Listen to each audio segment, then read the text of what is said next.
Hi there, my name is Eric Pillar, and I'm an assistant professor at Nicholls State University.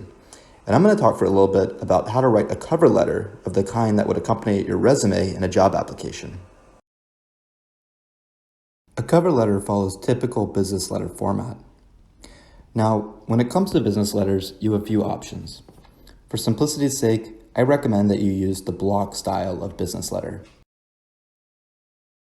Your cover letter should include the following elements: the sender's address, in other words, your address, the date, the recipient's address, the salutation or greeting, the introduction, the body, and the closing.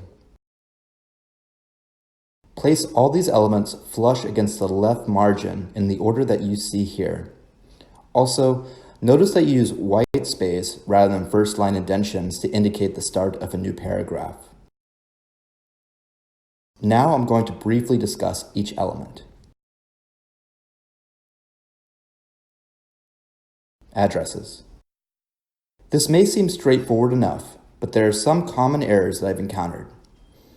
Include a period after the abbreviations for words such as road, street, and avenue.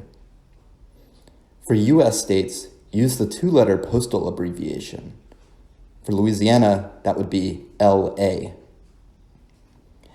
Insert a comma between the city and state, but not between state and zip code. On to the salutation, or the greeting. In business letters, insert a colon at the end of the salutation rather than a comma. And don't address a woman as Mrs. Instead, use Ms., M.S., period, or Doctor, if applicable, or simply present her name without a title.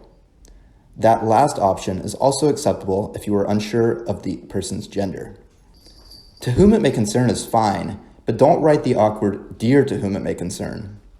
And avoid dear sir or madam, which sounds like a 19th century door-to-door Bible salesman or the opening of a phishing email. Introduction. Your introduction should achieve the following goals. State which position you're applying for and how you heard about it, and briefly state why you're qualified for the position. Think thesis statement. Avoid writing anything that could potentially be read as suggesting, I don't intend to stick around for very long. Here's an example. I am looking for a position with a reputable company in the culinary industry. My career goal in life is to learn as much as I can in school and at jobs and internships so I can eventually open my own business. The body of the cover letter, which can include more than one paragraph and probably should emphasize a few key points from your resume, and it should explain how your qualifications match the employer's requirements. In this section, you want to get specific. Creative writers may know the rule of thumb, show, don't tell, but that applies to cover letters too. Instead of simply telling your reader, I'm reliable, show that you're reliable by stating that you held a position for a long time or came into work off your usual schedule to handle emergencies or so forth. That said, don't overdo it. You're not writing a novel. Most cover letters are only skimmed over on first read. And in most cases, your cover letter should be a page or less in length.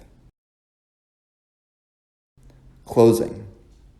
Include your contact information and a polite request for an interview. For example, I would be delighted to speak with you further about this position.